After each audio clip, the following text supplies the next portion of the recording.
Hello everyone, I'm back. I've changed my microphone because I misplaced my current microphone, so I'm using an older microphone.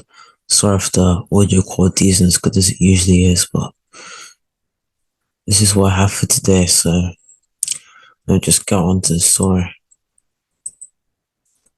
So after beating the Saffron City gym, the group would be in Saffron City, and Ash would would decide that he wanted to go and explore the Pokemon Tower, as well as want to see how the ghosts were like in there. Brock and Jack would be fine with it, but Giselle wouldn't want to go there, as she was scared of the ghosts. So after a bit of talking, the group would decide that Giselle stays in Saffron City, as Brock, Jack, and Ash go to the Pokemon Tower. So Brock, Jack, and Ash would arrive at the Pokemon Tower, but they would make it inside, as they would see a nursery, playground-like area. As then, a Gengar would teleport Brock into a dark room. Gengar would then teleport behind Brock and launch a Shadow Ball behind him to play with Brock and tease him a bit. Brock would turn around and see nothing there. Gengar would appear behind him again and would then lick him. As then, Brock would turn around and nothing would be there. As Brock would then realize that the ghost type Pokemon was playing tricks on him, so would then get out a bunch of Pokemon food, as he knew that the ghost Pokemon would begin to eat the Pokemon food, as it must be hungry, all alone, just playing around constantly in the Pokemon Tower. Gengar would then appear and begin to eat the food. As he would finish the food, I would then notice that Brock was looking at it. Gengar liked the food so much that I decided that I wanted to be Brock's Pokemon. As it would take a Pokeball out of Brock's Pokemon belt, it would catch itself. As the ball wouldn't even shake, as Gengar really wanted to be Brock's Pokemon. As Brock would then walk up and pick up the ball, as he wouldn't mind having a Gengar on his Pokemon team. As it would then just be the twin brothers left alone. As then, a Haunter and a Ghastly would then quickly teleport them to individual areas, as we teleported to a playground area.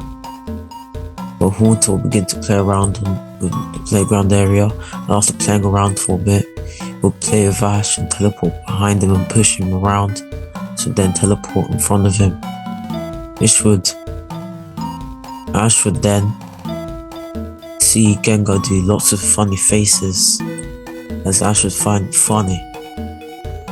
As Gengar would then be told many jokes by Ash, which he would also find funny. As both trainer and Pokemon realized that they're very similar, funny things. As Ash would then pull out a Pokeball and ask Gengar if he wanted to go on a journey with him. Gengar would accept, as it would then be caught instantly. As Gengar would then teleport Jack to a dark forest. Jack would be scared, as he didn't know what was inside the forest. As then, both Ghastly and Jack would hear rumbling, as an Onix would show up. This area was Onix's lair, where it stayed and lived, and Ghastly and Jack had disturbed it by showing up there. Ghastly would immediately be frightened, but then Jack would decide to help it, and would then think on his feet for a bit, and then decide to tell Ghastly to use a poison gas. Ghastly would be surprised that Jack assumed so easily that it knew this move, and would oblige to poison Onix. Jack would be happy that Ghastly knew this move, as he just guessed that it knew this move, as he had seen on TV many trainers command their Ghastlies to use the move. He would then tell Ghastly to teleport away, as Onix would go for a Rock Tomb, as he would then think of another move that he saw Ghastlies use, as would be lick, as would call for a lick, which would push Onyx so far that it would crush its own rocks from the rock tomb. As Onyx would then be hit by a nightshade, which Jack also assumed that Ghastly knew, which would finish off Onyx. After the battle, Ghastly and Jack would realize that they have a connection, as banding together as one formed the connection between the two. As Ghastly would then decide that want to be Jack's Pokémon and battle with him some more, as it was a fun experience. As it would then catch itself within the Pokeball within Jack's hand, and Ghastly was caught. As then Jack would think about the situation, as he would then scan the forest. I would see that the forest wasn't that far from Lavender Town, and that Ghastly didn't just put it in some random area in the middle of nowhere. As he would then walk his way back into the Pokemon Tower, where the three would then reunite, and all tell each other how they all got ghost type Pokemon and how cool it was. As they would then make their way out of the Pokemon Tower to then reunite in Saffron City, where Giselle would be waiting. As all four of them would then decide to go on the rest of their journey. And in the Primate episode, in this timeline, since Jack already has a Primate, and in too many of my what ifs, Ash and Brock get Primate, and also I don't think it'd be in Giselle's character to get Primate. Primate isn't going to get caught by anyone, instead it's going to attack the crew. As Jack's Mankey would then defend the crew from the angry Mankey that was incredibly violent, but then hit the angry Mankey with a vacuum wave. As Mankey would then return the favour of Karate Chop for decent damage, as they would then clash with Mega Kick, as this would do even damage to both Pokemon. And from the intensity of the battle, they would both evolve into Primate, as they then clash between Karate Chops and Mega Kicks to do a lot of damage to both parties. Instead, they both be scratched and needed up. Instead, the wild Primate would be incredibly angry, as it would begin to get angry before it would be able to launch anything towards Jack's Primate. Primate would then finish off with a vacuum wave, which had priority. As after beating Primate, the quadruple would make their way all the way to Celadon City, where they would go to the gym. It was obvious that both Ash and Jack weren't fans of perfume, but Jack was much more polite about how he showed that he didn't like perfume, while Ash was just being openly very rude about perfume.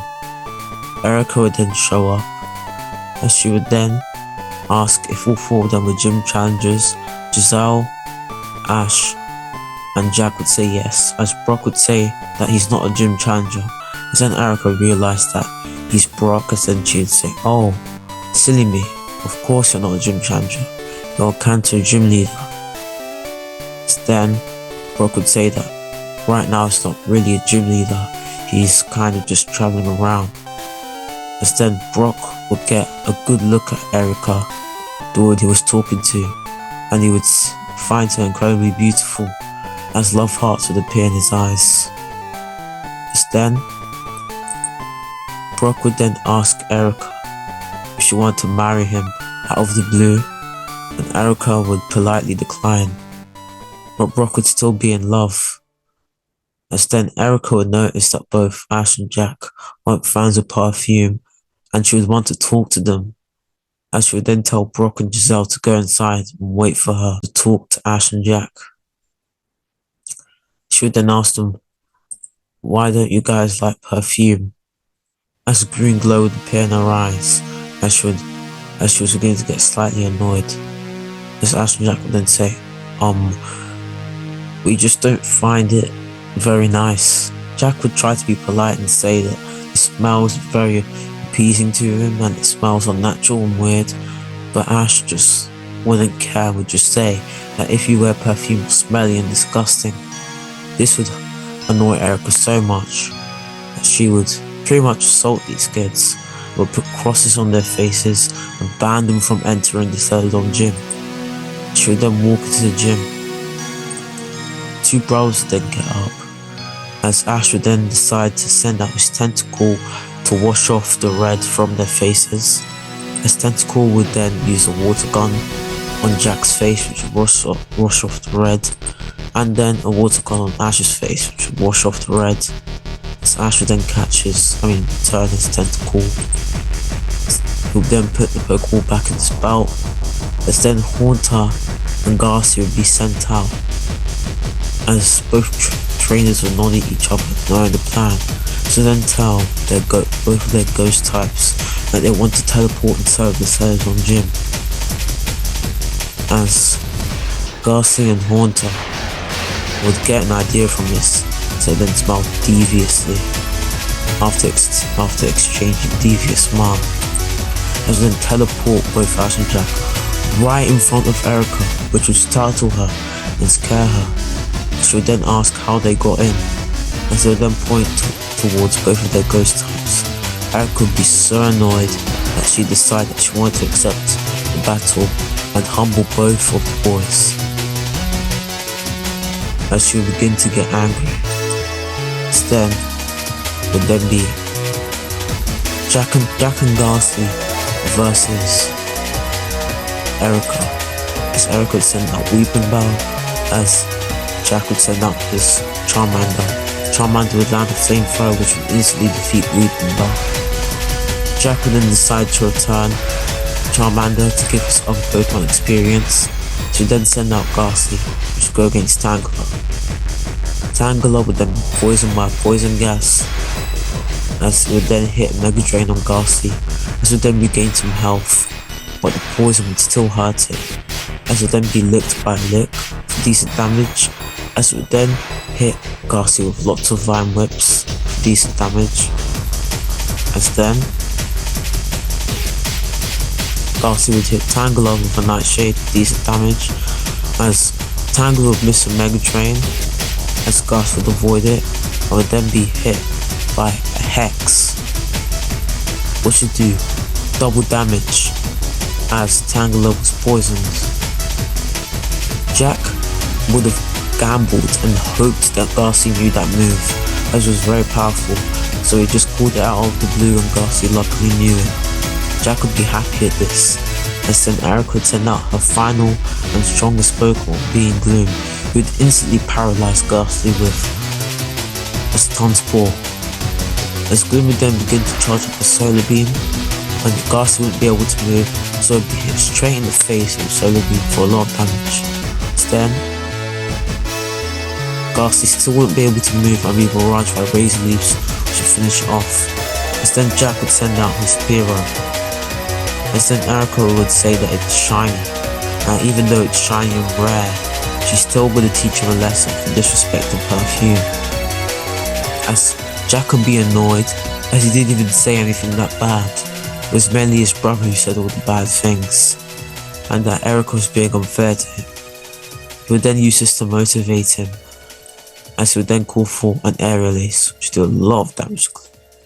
As Gloom would then use multiple Razor Leaves on Spearow for decent damage, as Spearow would then go for Fury Attack to be swiftly avoided by Gloom, as Gloom would then unload all of the Stun Spore that it had in its system, which would paralyze Spearow, as he would then charge up a Solar Beam and then blast the Solar Beam right in the face of Spearow, which would do quite some damage, as then Spearow would avoid the Razor Leaf and then hit Gloom for a critical hit with the Aerial Ace. The reason why this Aerial Ace was a critical hit is because this Spearow has the Sniper ability, which is its normal hidden ability, which hit Gloom right in the face and knocks it out. As then, Spearow would then evolve from the battle as a grow in size and evolve into a Fearow. As Jack would be happy that it evolved, I would return it. As Erica would then give Jack the Rainbow Badge and say, even though she doesn't agree with him about Perfume, he was a rather strong trainer and should be respected for that. As the very next day, Ash would decide to challenge Erica. As Haunter would go up against Parasect. As to throw Ash off, Erica decided to lead with a whole different team that were the same level as the Pokemon she used against Jack. As Ash, not knowing any of Haunter's moves, decided to use the Pokedex, as Ash wasn't as smart as Jack, so he wouldn't be able to assume any of the moves that Haunter knew. So the Pokedex would identify the moves that Haunter knew, as Ash would be set for the match, as Haunter would immediately go for a Shadow Punch to do quite some damage, as Parasect would respond with a Psybeam for a lot of damage on Haunter, as Haunter would be confused and would hit itself for decent damage, as Haunter would then land a Poison Gas on Parasect, which would hurt Parasect for a bit, as it would then land an Aerialist on Haunter, as Haunter would then use a Venoshock, which would instantly knock out Parasect. As Erica would then send out an Execute. As before, Haunter could go for Shadow Punch, it would be hurt by the confusion. As then, Execute would awaken its confusion, which would slam Haunter all over the battlefield.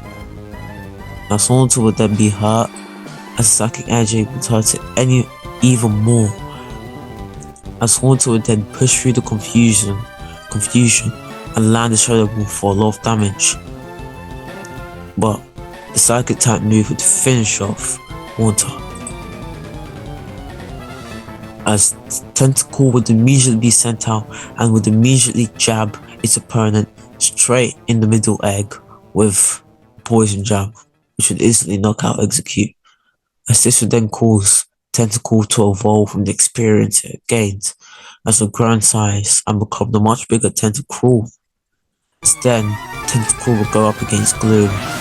Gloom would then be hit by a Poison Jab for decent damage, as Gloom would then go for a Stunt Pull, but this would be countered by Bubble Beam, as Ash had learnt from his brother's matches and knew that in order to counteract a move like Stunt Pull, a move like Bubble Beam needed to be used, as in the confusion created by the explosion between both moves, Tentacle would use a Poison Jab which would finish off its opponent. Then, Ash would quickly return Tentacruel, as Erica would then give Ash the Rainbow Badge and say that even though he was a loudmouth when it came to perfume, in the battle he was a strategic and smart person who knew how to navigate around the battlefield. Even though she tried to throw him off by using a slightly different team, Ash was able to overcome her and defeat her, as Erica had changed out her first two Pokemon for different ones, but she kept her strongest Pokemon being Gloom for last, as she still needed Gloom, as it was very effective against trainers like Ash and Jack. As the next day, Giselle would have her battle. Giselle would tell Erica that this was only her second gym badge, and that she wanted Erica to use the Pokemon appropriate for a trainer with only one badge, as Cubone would then go up against Bellsprout, as Bellsprout would then be hit by a Boomerang, which would do some damage, as it would then respond with a Razor Leaf for a lot of damage, as it would then use a Bone Rush, which would hit Bellsprout twice, as Bellsprout would then hit Cubone with multiple Vine Whips, which would do a lot of damage and would leave it on the verge of being knocked out, as this would have pushed Cubone so much that it would evolve into Marowak and would then land a massive Bone Club for a lot of damage, which would finish off Bellsprout.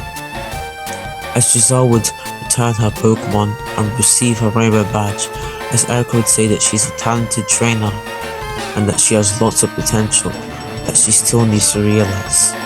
It's then, with the events of the episode where Brock gets Vulpix. In this timeline, Giselle is going to get Vulpix because I think that Vulpix and Giselle will go well together.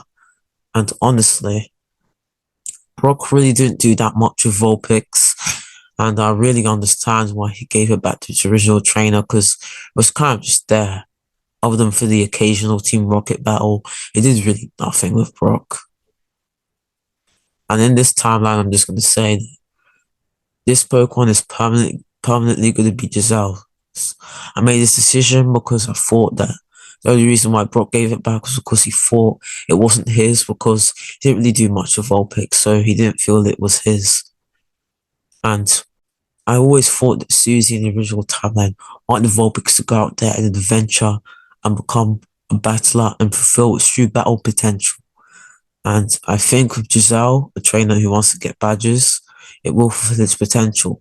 And Susie will be content with Giselle keeping Vulpix forever this time. As Giselle would accept Vulpix with open arms. As now for the events of the Pokemon Grand Prix. So Primeape would literally clear through all of the competition until the finals. Even the Machamp that I use in my stories to cause Manga to evolve would be knocked out very easily with a two-piece combo being Karate Chop and Mega Kick. And let me just move on to the finals. Then be Primeape versus Hitmonchan. Hitmonchan would go for a Mach Punch, which would hit Primeape straight in the eye for a lot of damage, but Primeape would shake off the pain and would respond with a Vacuum Wave, which would knock back Hitmonchan for decent damage. Hitmonchan would then go for a right hook with the Fire Punch, as also looking to knock out Primeape nice and early, but Primeape would immediately duck it and would then kick Hitmonchan with a Mega Kick. This would hurt Hitmonchan a lot, as Hitmonchan would then use both a Mega Punch and a Thunder Punch and barrage Primeape as hard as it could, which would paralyze Primeape, as Primeape would then be paralyzed and would then be barraged by Mega Punches. This would leave Primeape on the verge of being knocked out, as it would be hit by a critical hit, which would awaken its hand point ability and would max out its attack stat, as it would then use a Karate Chop, which would almost annihilate all of Hitmonchan's health. And Hitmonchan would then stand right back up, as would then be a clash between Mega Punch and Mega Kick, which would seemingly KO both Pokemon. But after a while, Primeape would stand back up, just barely, and would win Jack the Grand Prix. As Ash, Jack, Primeape and Brock would celebrate the victory, as Primeape was a really strong Pokemon. And in this timeline, Anthony would still try to convince Jack to give away Primeape, but Jack, since he knew Primeape for much longer, as he caught it in Viridian Forest, he did catch it in Viridian Forest, he would say no, as Primeape was his Pokemon, not Anthony's, and Anthony would just leave the subject alone. It's now for the episode in Gringy City. So the group would arrive in Gringy City, where they would encounter a rare Alolan Muck. Giselle would immediately want to catch it, and she would then send out her Vulpix. Would try to test out Vulpix. Even though she didn't like how Grimer smelled, she really wanted to get a rare Alolan Pokemon.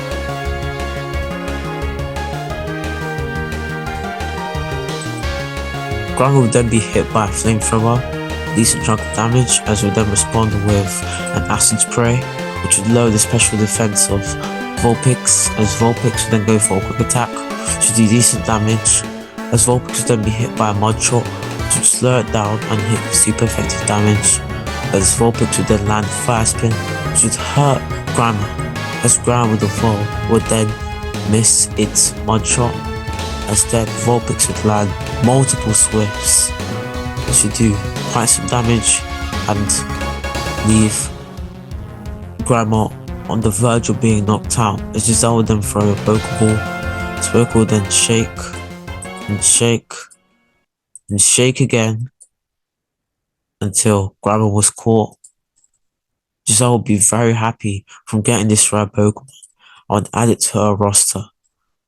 Then they would then venture through Gridgy City a bit more, where they would encounter a Magnemite. As Charmander would go up against the Magnemite, as Jack had always liked Magneton and he always wanted one, and now he had this opportunity by catching this Magnemite and training it. Magnemite would then be hit by a flamethrower, which would instantly knock it out, as Jack would then throw the Pokeball, which would instantly catch it. As from the experience gains, Charmander would then begin to glow, as it would then grow in size, as its claws would grow, as its flame would burn brighter, which would then evolve into a Charmeleon. Jack would be very happy at this, and would then pick up the Pokeball. As now for the events of the Fuchsia Gym. So the group would arrive in the Fuchsia Gym. Then the boy who picked the Charmander in the first part would begin to rush towards the entrance of the gym, as he would then meet the group and would ask if they're all challengers, as would then all nod, as the boy who is called John would then recognize Jack, would then say that Jack was the guy who picked the Bulbasaur, as the boy being John would then say, "Oh, my Charizard would destroy your Bulbasaur. My Charizard just wrecked this shit. My Charizard is incredibly powerful. Will probably solo the Pokemon League on its own." As then Jack would say that he shouldn't overrate his Charizard, that at one point it shall be beaten. As John would say that that's impossible, and that he has carried him through every battle, and that his Charizard is by far his most powerful Pokemon. As then he would ask who Ash was, as he said that Ash and Jack look very similar, as Ash would say that he also came from Pallet Town, that he's also a young trainer on this journey. As then Jack would then say that Ash was late, and that he got a different start of Pokemon, and that he almost didn't start his journey. Then John would laugh at this and would say that how did Ash be late to his first day, and that Ash must be a joke of a trainer. Ash would start to get annoyed, but Jack would then defend him and say that he had to go and do something. As then John would get cocky and would say that his Charizard would destroy whatever starter that Ash got, as Jack wouldn't like this overconfidence of character, but then challenge John to a battle. Ash had never seen his brother this riled up, and would decide to let Jack do his thing, as he then walk towards John and would say that it's time to see how strong that Charizard really is. Then it would then be, then John would send out his Charizard, as Jack would then send out Ivysaur.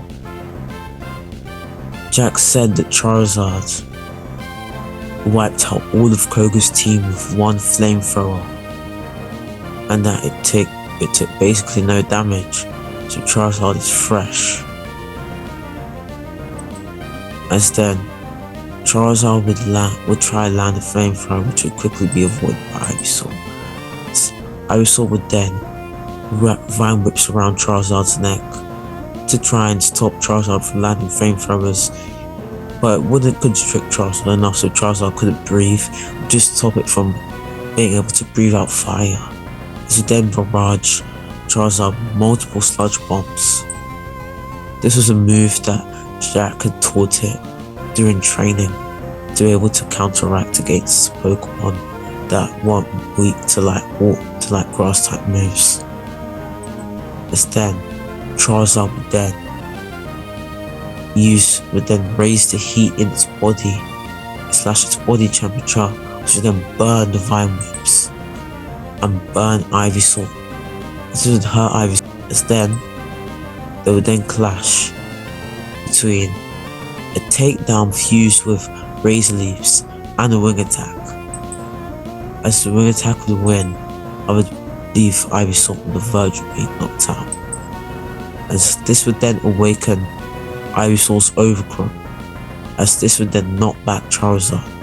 The sheer force of the overgrowth would knock back Charizard, as then Ivysaur would begin to absorb light energy, then launch a solar beam, quite some damage on Charizard. As then Charizard would then try to go for a flamethrower, but then be barraged by multiple razor leaves, which would do quite some damage on Charizard, as these were critical hits boosted by overgrowth.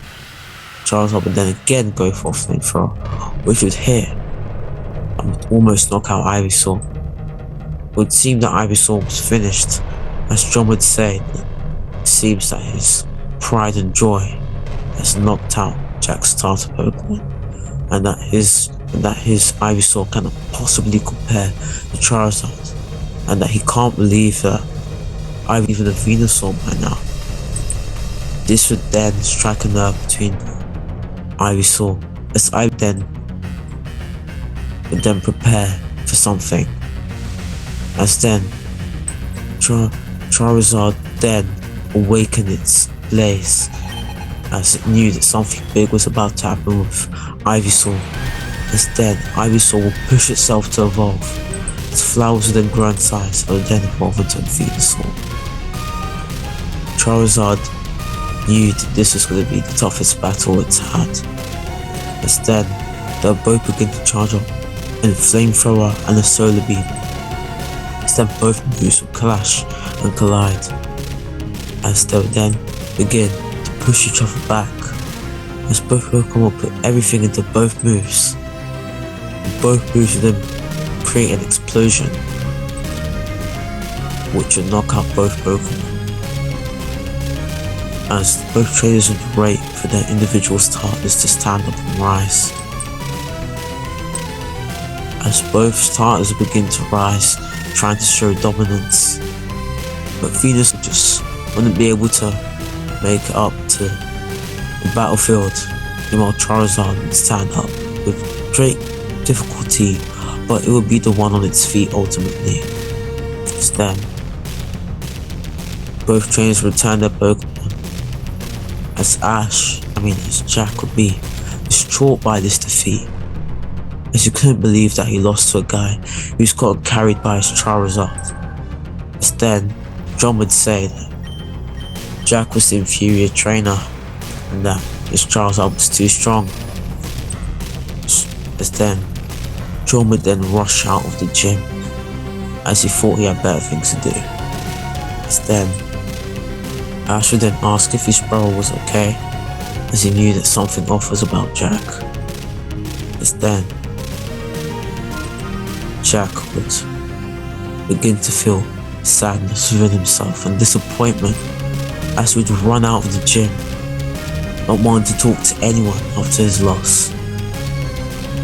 As then, Ash would chase after him, as Giselle and Brock, watching the whole situation, would decide to let Ash resolve it. As then, Ash would follow his brother straight into Fuchsia City, as then he would ask Jack what the problem was, and that loss is a part of life, as Jack would say that him and Venusaur lost to a dude who has only gotten far because of his Charizard, and that Jack knew that he was the better trainer, and that the dude talked so much garbage that he just wanted to humble him so bad. As Ash would then say that there's nothing wrong with losing, and that if anything, Jack is going to learn and come back stronger. Jack would still not be convinced, and would say that the fact is, he's not good enough, as he lost to a weak trainer with a strong Pokemon, and that is embarrassing. But then, Ash would say that the Elite Four members and the gym leaders have lost numerous times, and that Lance the champion definitely lost numerous times. But every time he lost, he learnt from it, that he didn't let that loss define him. And him and Jack are gonna just lose things in life and in battles and that. There's nothing wrong with that. That's just part of the process. And that he needs to understand that's part of being a Pokemon trainer.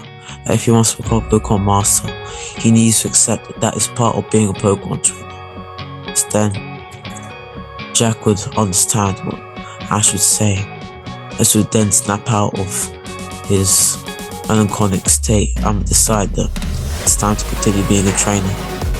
As him and Ash would then make it back into the Fuchsia gym, as they wanted to battle, get their badges. As then Brock and Giselle would ask if everything was fine, as both brothers would nod. As then Giselle would decide to tell the brothers that this time she wanted to have the first battle.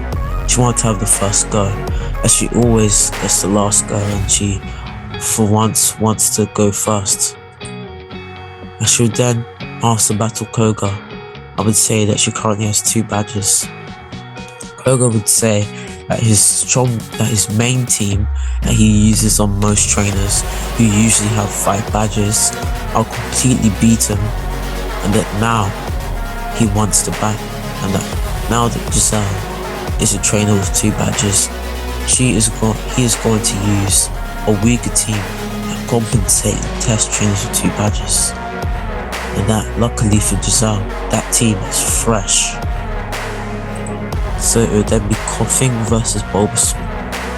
Bulbasaur would use Leech Seed, which would then suck the health out of Coughing, as Coughing would then go for Clear Smog, which would do some damage, as Bulbasaur would then land numerous Razor Leafs for decent damage on Coughing, as Coughing would then absorb some health from the Leech Seed.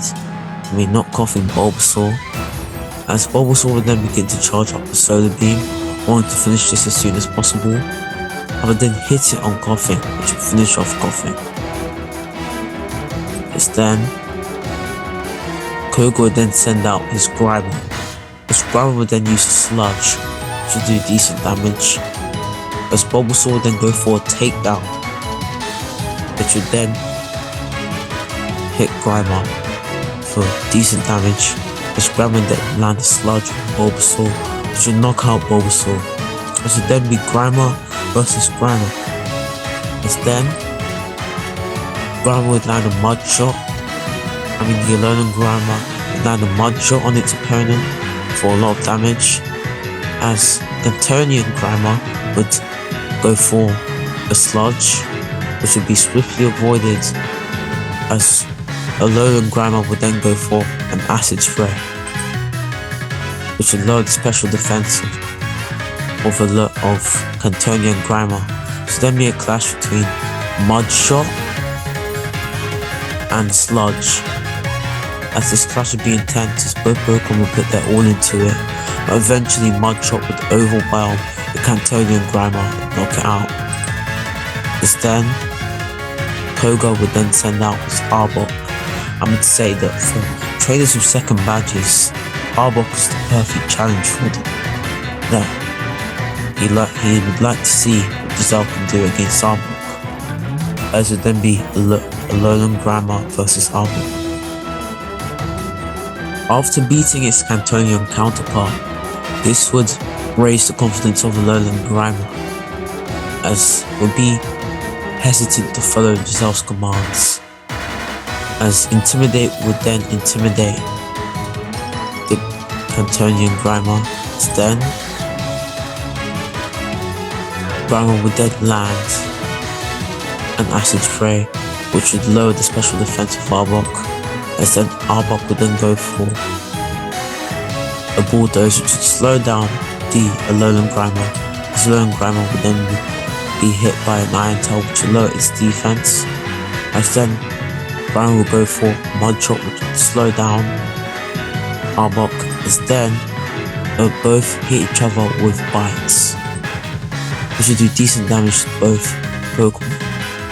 as both Pokémon would then go all out, as Arbok could then use its strongest possible bulldoze to be avoided by Lola Muk, who would then land a poison jab at frightening speed right in the hood of Arbok, which would knock out Arbok. Instead, Grandma would then feel so energized by the battle, it would then begin to glow as it would grow in size, as its teeth would develop, as it would then evolve into a Lola Muk.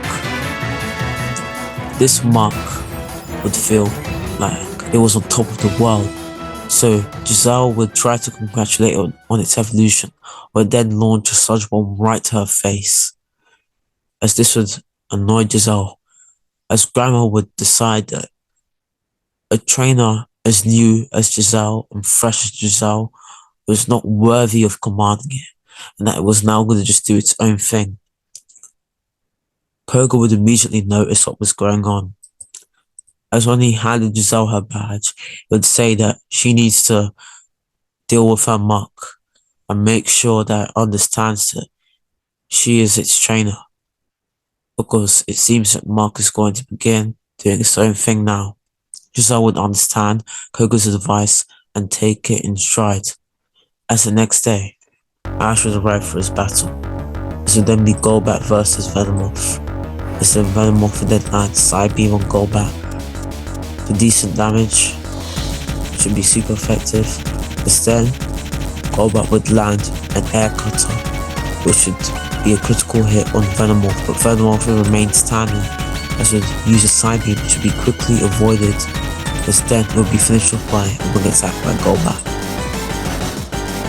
It would then be Golbat versus Golbat, as Ash's Golbat would then use a Crunch which lowered the defense of Koga's Golbat, as Golbat would then use an Air Cutter, or no, an Air Slash. As then, Koga's Golbat would then land a Hyper Beam, which would knock out Ash's Golbat. As then it would be Golbat versus Tentacruel. Tentacruel would then land a Hydro Pump, which would finish off Golbat. Why Muk knows the Moonblast is because in one of the moves of Muk in Let's Go EV, it knows Moonblast, so I decided to add it to Muk's moveset in this way. As then, Muk would then launch Muk would be hit by multiple bubble beams, which would slow it down. As then, Tentacruel would land Hydro Pump for a lot of damage. As then, Muk would try sneak in a Moonblast, but this would then be countered by a Hydro Pump, which would push the Moonblast back, but then hit Muk and knock it out. As then, Tentacruel would then go up against Coughing, as Coughing would then hit Tentacruel with a double hit, which would hit Tentacruel twice for a lot of damage. As then, Tentacruel would miss its Hydro Pump and would then be instantly knocked out by Thunder from Coughing. As then, it would then be Growlithe versus Weezing, my mistake. As then, Weezing would then be hit by a Flamethrower for decent damage. As then, this would burn Weezing, as Weezing would then barrage its opponent with multiple sludge bombs. This would then be a clash between double hit, Flame Wheel, which would do a lot of damage to put. As then, Weezing would go for a Gunk Shot, its strongest move. As then, Growlithe would then try and go for a Flamethrower, but Weezing was far too strong for Growlithe, as the Gunk Shot would absolutely devour the Flamethrower. It seemed like Growlithe was about to lose very badly, but then its eyes would glow. Instead, it would launch an incredibly big and powerful fireball. Koga would be shocked as he knew exactly what this move was, which would then explode and burn Weezing and instantly knock it out. Koga would know that this move was a Sacred Fire, a move that Growlithe could never ever learn in any reality. Only a move that legendary Fire-type Pokemon like Entei and this would shock Koga, as then Ash would return his Growlithe, not knowing what that move was. He had never seen it before in his life. Ash would then receive the badge and would ask Koga what that move was. Koga would then say, "That move is Sacred Fire. It is a move exclusive to Entei and Ho-Oh.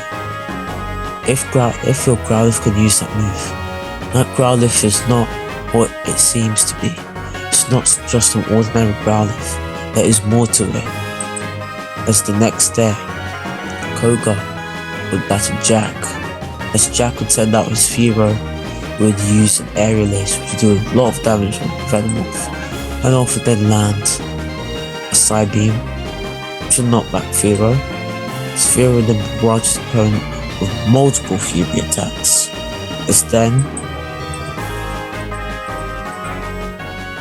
this would knock out Venomoth. As then, it would be Muk versus Fearow. His Fearow would then be barraged by multiple Sludge Bombs. As then, it would use an Aerial Ace on Muk for decent damage. As Muk would then use a Moonblast, which would hit Fearow, decent damage.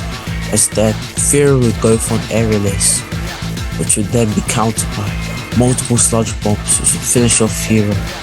As then, would then be Magnemite versus Muk. Magnemite would then go for a Shockwave, which would do decent damage on Muk. As Muk would try to go for a Moonblast, which would be avoided by Magnemite. As Magnemite would then use a Thunderbolt, which would finish off Muk. This would then be Magnemite versus Koffing. Koffing would use a double hit, which would then do decent damage on Magnemite. Instead, Magnemite would land a Thunderbolt for a lot of damage on Koffing, on Weezing. As then, Weezing would be paralyzed. As then, Magnemite would then land a Gyro with decent damage. As then, Weezing would land a Thunder for decent damage on Magnemite. As then, Jack would get a crazy smart idea, as he would then tell Magnemite to do a Gyro Ball but with electricity coming out from its magnets.